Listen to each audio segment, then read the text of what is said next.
What is up, guys? Rick Kakis here, and today we have a very interesting video. Now that's because we have some new information about the first two expansions for Destiny 2.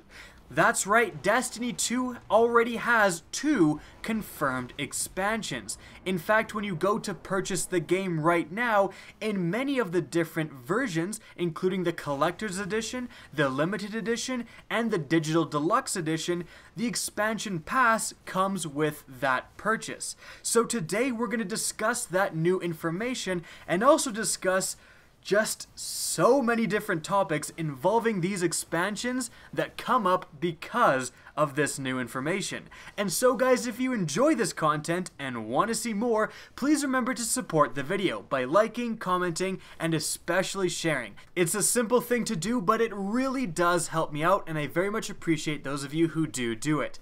Now, what is this new information? Well, this all comes from an apparent leak of documents that were given out to GameStop employees, or rather, GameStop owners or managers. These documents are from Activision/Bungie, just detailing kind of some Q&A, general information about Destiny to help them inform customers who may have questions involving Destiny 2. Now first off, we have this picture here.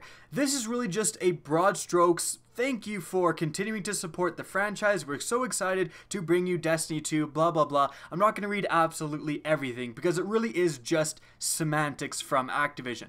However, the one very interesting thing that I did pick up on is that in this note, it was mentioned that during 2017, we will continue to release Destiny 2 information. We all knew that. They mentioned we're going to see some new enemies, some new characters, and new locations. That is a quote. In Destiny 2, you will see new locations. That's some very good news. In a previous Amazon description of Destiny 2, they mentioned, quote, unexplored worlds. This again is good news, and it means that we're very unlikely to just have what we have right now in the Destiny directory. You can't classify Venus as an unexplored world. I explored it, right? So we're going to see some places we've never seen before. Europa, something like that, is definitely one of the things that comes up. It's somewhere that Bungie was considering going in Destiny 1, and this is actually official Destiny Bungie concept art for it, but maybe we'll see it in Destiny 2. Now moving on from there, the second leaked document showed a Q&A again for customers entering GameStop. This is where we have the new information. We actually have the dates of the DLC actually mentioned. It says that DLC 1 will release Winter 2017, and DLC 2 will release Spring 2018. This is a very interesting timeline, especially considering Destiny 1's timeline. And now we're going to discuss and analyze what those dates mean and what information we can actually extrapolate from those dates. So, Destiny 2 has a confirmed release date of September 8th, 2017. Destiny 1 released on September 9th, 2014, so almost exactly the same release dates. Destiny 1 also had two expansions right off the bat, and the expansion pass was purchasable with the game in pre-orders and special editions. So it seems like Destiny 1 and Destiny 2 are following essentially the same trajectory in terms of DLCs. Destiny 1 had the first DLC, The Dark Below, release December 9th, 2014, and it retailed for $19.99 US. And that counts as winter of the first year in which it's released. So it makes sense that if Expansion 1 is coming out for Destiny 2, as it says in this document, winter 2017, we can expect Expansion 1 for Destiny 2 to have a release date somewhat around December 9th. Now the pricing for all of these expansions is also very important in determining content, but that's something we'll come back to in a sec. As for expansion number 2 in Destiny 1, that was the House of Wolves, and that released May 15th, 2015. Spring 2015. So we can expect expansion 2 for Destiny 2 to come out at a similar time. So, it seems that Destiny 2 is almost exactly copying Destiny 1's release schedule for DLC, at least initially. But there's more similarities in that, and like I alluded to earlier, we can tell a lot about what's going into these expansions due to the price. Now, both the Dark Below and the House of Wolves were priced at $19.99 US, so $20. And if you bought the expansion pass, which included both of these DLCs, that cost you $34.99. $35 US. So you got a slight discount for buying the expansion pass compared to buying each DLC individually. The exact same thing is going on here. We don't yet know the official prices per DLC, but we do know that the price of the expansion pass in Destiny 2 is exactly $34.99 yet again. Which means that expansions 1 and 2 for Destiny 2 are $20 expansions. Now this is very important because we've had a lot of different prices for Destiny expansions. We first had the two $20 expansions, and then we had the Taken King. This was a $40 expansion. After that we had the Rise of Iron. This was a $30 expansion. So if expansion 1 and 2 for Destiny 2 are priced at $20, this means that they're likely to be at the lower end of content, not matching the Rise of Iron, priced at $30, and definitely not matching the Taken King, priced at $40. So, what does that tell us exactly in terms of content? Well, we can look back at what content was actually added with the Dark Below and the House of Wolves. For the Dark Below, we had 4 story missions. We had 2 strikes, the Will of Crota and the Undying Mind, which was exclusive to the PlayStation for quite a while. Then we had the Crota's End raid. We had 3 new Crucible maps, and then we had some new armor and some new weapons. So, not a ton. The new raid was generally considered at the time to be good. Not as good as the Vault of Glass generally, but still a good addition. However, the rest of the content was generally considered at the time to be rather lackluster. Moving focus to the House of Wolves. This contained a lot more story missions, 6 in total, and then it contained 1 new strike, the Shadow Thief, the new Prison of Elders arena, 4 new Crucible maps, Black Shield, Timekeeper, Thieves' Den, and Widow's Court, and then lastly, Trials of Osiris. Now, although it didn't add a new raid, which definitely was disappointing, and the Prison of Elders is nowhere near as good as a raid, I think most people would agree with that, Trials of Osiris was huge, and has been huge ever since it was added. So you could argue that in terms of impact, potentially House of Wolves impacted Destiny in a greater respect. And it also did add a bunch of new weapons and armor. Now, what those 2 expansions notably lacked was an explorable area. The Taken King had the Dreadnought, and the Rise of Iron had the Plaguelands, but neither the House of Wolves or the Dark Below introduced any new large explorable area, and so likely expansion 1 and 2 for Destiny 2 will be the same, adding new exotics, new weapons and armor, adding probably some new activities, hopefully a new raid each, and definitely some new story missions and strikes. But in terms of larger content additions, like new areas to explore, like redesigned weapons, which happened in the Taken King, that is very unlikely to happen. And that also makes me somewhat concerned. Destiny 1 had a bad launch. There's no other way around it. It was a pretty lackluster game to begin with.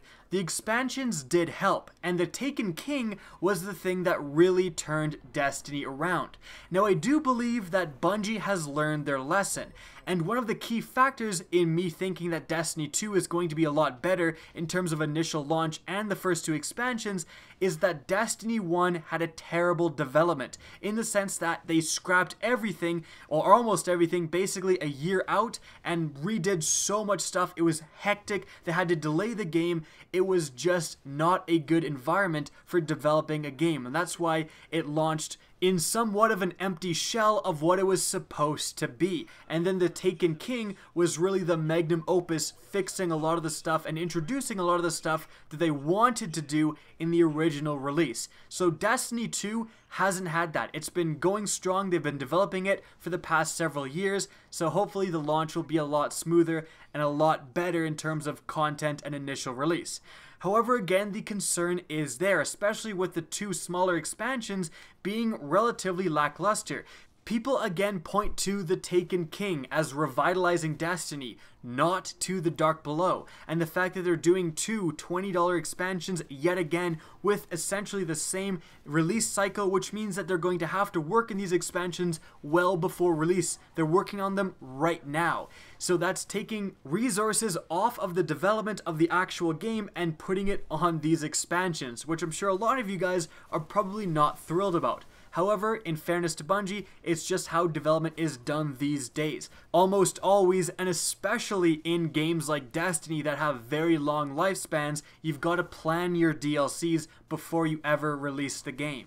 It also very much begs the question, what is Destiny 2 doing in terms of DLC for its lifespan? The Taken King was really to fix all the problems with Destiny. If Destiny 2 has a proper release and they do what they want to do in it, will we need a Taken King size expansion?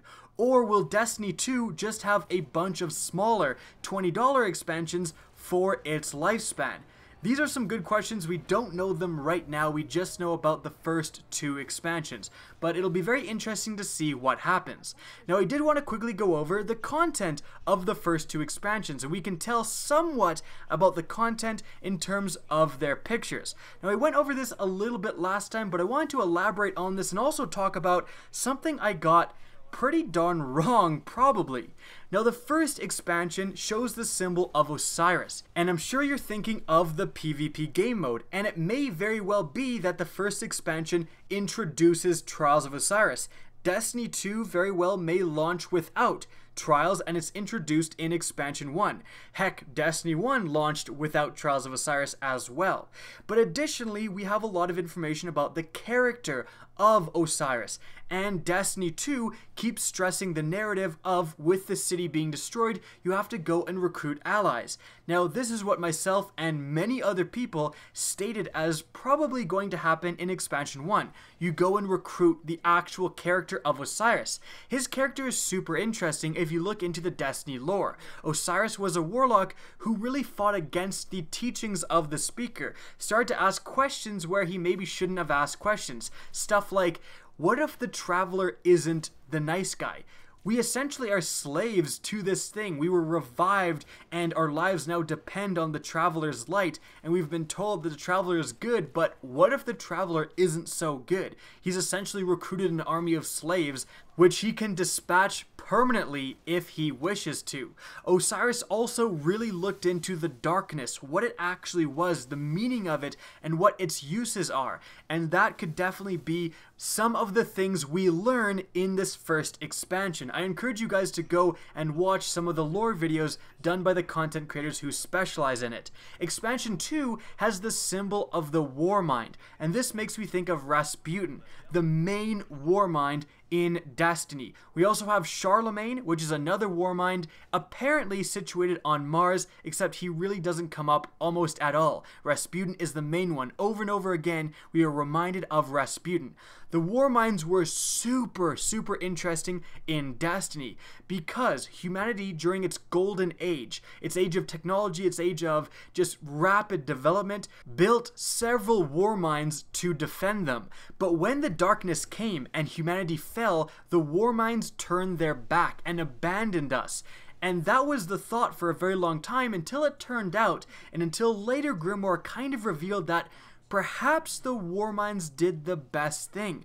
Perhaps, again like Osiris was teaching about, the Traveler may not be the good guy, in which case defending him at all costs maybe was the bad decision.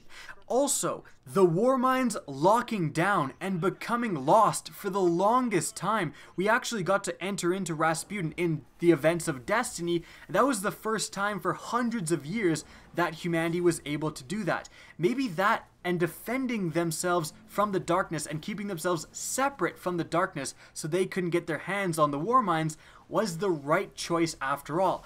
Very interesting stuff involving the Warminds. Again, look up more of the lore. It's pretty interesting stuff, and it makes me excited for these 2 expansions. However, the error that I see a lot of people, somewhat including myself, make is that we assume we're going to get Osiris. We're going to go and get the Warmind's help in defending the Last City, in dealing with the events in the original Destiny 2. That's just not going to happen. The events of Destiny 2, the invasion of the Last City by the Cabal, and probably the eventual expulsion of those invading forces and the defeating of Gaul, the Cabal leader, that is probably all going to happen in Destiny 2. It would be pretty unsatisfying if at the end of Destiny 2 you got absolutely nowhere, that you weren't ready to strike back against the Cabal. So in that case, why would you go and recruit Osiris to help you take back the Last City when you've already taken back the Last City in the ending moments of Destiny 2, which again is almost certain to happen? We need to start thinking about these expansions in terms of just new experiences, not necessarily related to the events of Destiny 2. The Dark Below had that, and the House of Wolves had that, and the Taken King kind of had that. The Dark Below introduced Crota, go and kill Crota, he's causing problems. And then the Taken King was built off of the events of that expansion. The Rise of Iron was entirely its own thing as well. So again, we need to change our thinking and perspective when looking at these 2 expansions. They're likely not having anything to do with the Cabal invasion of the Last City. And in fact, that opens up just so much new possibilities. And so guys, that is it for all of the information we know so far about expansions 1 and 2 for Destiny 2. I hope you guys enjoyed this video. We had a lot of discussion, but I think it's some very interesting stuff. And if you did, please remember to support it by liking and especially sharing. Now, if you guys want to see more Destiny content similar to this, don't be afraid to slap that subscribe button. Now, if you want to get in touch with me and keep up to date with the latest channel activity, the best way is to follow me on Twitter at RickKakis. That's linked in the description down below, as is my Twitch channel, which you can also follow. Again, I hope you enjoyed the video, and as always, have a good day.